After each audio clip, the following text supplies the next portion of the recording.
Anantapuram urban నియోజకవర్గంలో సుపరిపాలనలో తొలి అడుగు 4.1 కార్యక్రమంలో భాగంగా గుడ్డప్ప నగర్ 22వ డివిజన్లో పర్యటించడం జరుగుతూ ఉంది.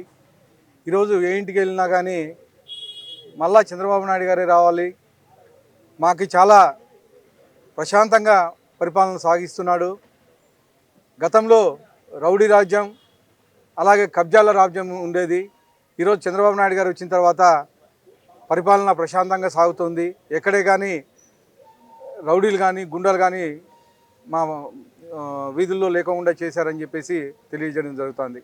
ఏ ఇంటికి వెళ్ళినా కానీ మా పెద్ద కొడుకు చంద్రబాబు నాయుడు గారు మాకి 6,000 రూపాయలు వికలాంగుల పెన్షన్ ఇస్తున్నాడు, అలాగే 4,000 రూపాయలు పెన్షన్ ఇస్తున్నాడు. 1వ తేదీ పొద్దున్నే 8 గంటలకల్లా మా ఇంటికి వస్తుందని చెప్పేసి అంతా తెలియజేయడం జరుగుతుంది. ఇదే కాకుండా అన్న క్యాంటీన్ని పునరుద్ధరించాడు, 204 అన్న క్యాంటీన్ని పునరుద్ధరించాడు. అలాగే మా పిల్లలకి టీచర్ల ఉద్యోగాల కోసం మేము వెయిట్ చేస్తున్నాం. దాదాపు 16,324 ఉద్యోగాలు, టీచర్ ఉద్యోగాలు ఈరోజు నారా లోకేష్ గారు కల్పించారని చెప్పేసి ప్రతి ఇంటికి అంటే నిరుద్యోగ యువత ఎక్కడైతే ఉన్నారో వాళ్ళంతా తెలియజేయడం జరుగుతుంది.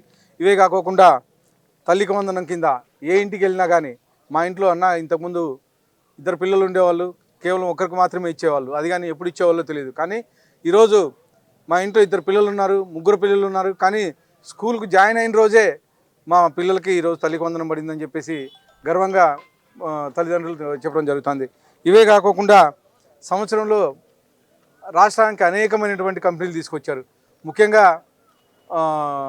సాఫ్ట్వేర్ ఇండస్ట్రీస్ అయితే ఏమి, అలాగే సోలార్ ఇండస్ట్రీస్ అయితే ఏమి, విండ్ మిల్ ఇండస్ట్రీస్ అయితే ఏమి, ఇలాంటివి అనేకమైన ఇండస్ట్రీస్ తీసుకొచ్చి ఈరోజు 9,50,000 కోట్ల పెట్టుబడులు సంవత్సరం కాలంలోనే మన రాష్ట్రానికి తీసుకొచ్చారు.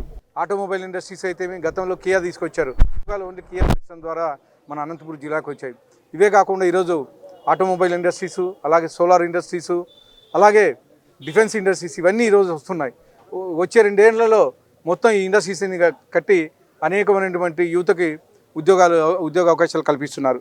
ఇవే కాకుండా నిన్నటి రోజున మన నారాయణ గారు వచ్చి అనంతపురం నుంచి డంపింగ్ యార్డ్ తరలించే ప్రక్రియను మొదలుపెట్టారు.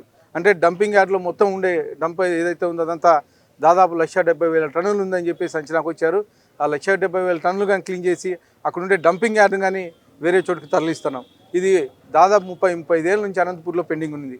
అలాగే నిన్న అండర్ గ్రౌండ్ డ్రైనేజ్ కానీ అడిగాం నారాయణ గారిని, అది కానీ సాధ్యాలను పరిశీలించి ఫైనాన్షియల్ స్టేటస్ని చూసి అది కానీ ఇస్తామని చెప్పారు. ఇవే కాకుండా రోడ్స్, తర్వాత డ్రైనేజీలు ఇవన్నీ అడిగాము. అనంతపురం అర్బన్ నియోజకవర్గానికి సాధ్యాలను పరిశీలించి అవి కానీ ఇస్తామని చెప్పేసి తెలియజేయడం జరిగింది. ఇదే కాకుండా అనంతపురాన్ని మన రాష్ట్రంలోనే ప్రథమ స్థానంలో నిలబెట్టే విధంగా కృషి చేస్తానని చెప్పేసి తెలియజేసుకుంటూ ఈ అవకాశం ఇచ్చిన అందరికీ ధన్యవాదాలు.